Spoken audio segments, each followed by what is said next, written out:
একে তো গরম পড়েছে, তার মধ্যে আবার সন্দীপ রায়ের নতুন ছবির ট্রেলার দেখতে হলো। এদিকে চ্যানেলও গ্রো করছে না, আবার আমার ইনস্টাও হ্যাক হয়ে গেছে। জ্যোতিষীর কাছে হাত দেখা একবার। চুপ কর। কোনো অ্যাস্ট্রোলজি অ্যাপ যদি স্পন্সর করতো তাও একটা কথা ছিল।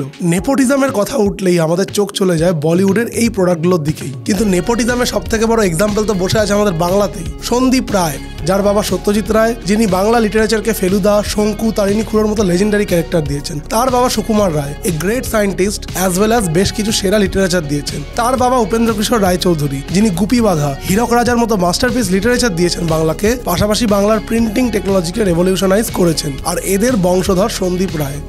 সন্দীপ রায় ঠিক কি দিয়েছেন বলতো বাংলাকে? সন্দীপ রায় দিয়েছেন বাংলাকে দিয়েছেন কিছু না কিছু। ট্রেলারে ফার্স্ট যেটা চোখে পড়বে সেটা হলো কোনো পার্টিকুলার সিকোয়েন্স নেই, যার ফলে কোনো রকমের ইমোশনও ফিল হয় না ট্রেলারের মধ্যে। যেন পুরো মুভি থেকে র্যান্ডামলি কয়েকটা ক্লিপ কেটে বসিয়ে দিয়েছে ট্রেলারের মধ্যে। আমার এডিটার এর থেকে ভালো ট্রেলার এডিট করে দিত। থ্যাংক ইউ ভাই।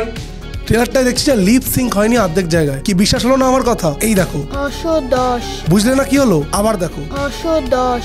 বলছে 620, আমরা শুনছি 610। শুধু এখানেই না, ট্রেলারের অর্ধেক জায়গায় লিপ আগে চলছে, ভয়েস পরে আসছে। ইভেন ফার্স্ট ডায়লগ সিনেও তাই হয়েছে। সন্দীপ কাকু, এটা 2024, 2014 না। সৃজিত মুখার্জি একটা বেঞ্চমার্ক সেট করে দেখিয়ে দিয়েছে অলরেডি যে কিভাবে ফেলুদা বানাতে হয়। ফেলুদার কোনো প্রপার এন্ট্রি সিন নেই ট্রেলারের মধ্যে। ইন্দ্রনীল যে ফেলুদা, সেটা তো এই সিনটার আগে অব্দি বুঝতেই পারিনি। আর হ্যাঁ, তোপসে আর জটায়ু, উফ ভাই ভাই ভাই ভাই ভাই, গোটা ট্রেলারে একটা ডায়লগ নেই দুজনের। ডায়লগ তো দূর, দুজনের স্ক্রিন টাইমই নেই পুরো ট্রেলারে। মাত্র একটা শটে তিনজনকে একসাথে দেখা যাচ্ছে। What the fuck is this? তিনজনের মধ্যে কেমিস্ট্রি নেই, কোনো হিউমার নেই। আর মেকআপ, ভাই রে ভাই, মেকআপ শুরু করতে হবে সেটা মনে ছিল, কোথায় গিয়ে শেষ করতে হবে সেটা ভুলে গেছেন পরিচালক। সবকিছু টান টান, একটা চুল অব্দি নড়ছে না। লুক অ্যান্ড ফিল একদম স্টিফ, পুরো হাস্যকর একটা ব্যাপার দেখতে লাগছে। আমি কোনো ফিল্ম মেকারের কাজ দেখে এই কথাটা বলি না, সে যতই খারাপ মেকার হোক না কেন, বাট এই ট্রেলারটা দেখার পর এই কথাটা বলতে বাধ্য হচ্ছি। স্যার, উইথ ডিউ রেসপেক্ট, আপনার ফিল্ম মেকিং এর আইডিয়া সত্যি খুব কম। পুরো ট্রেলারের মধ্যে ইমোশনাল গ্রাফই নেই, কতগুলো প্যারালাল সিন জাস্ট তুলে তুলে বসিয়ে দিয়েছে। সন্দীপ রায়ের বাবা সত্যজিৎ রায় না হলে তাকে গোটা ইন্ডাস্ট্রি এই কথাটা বলতো।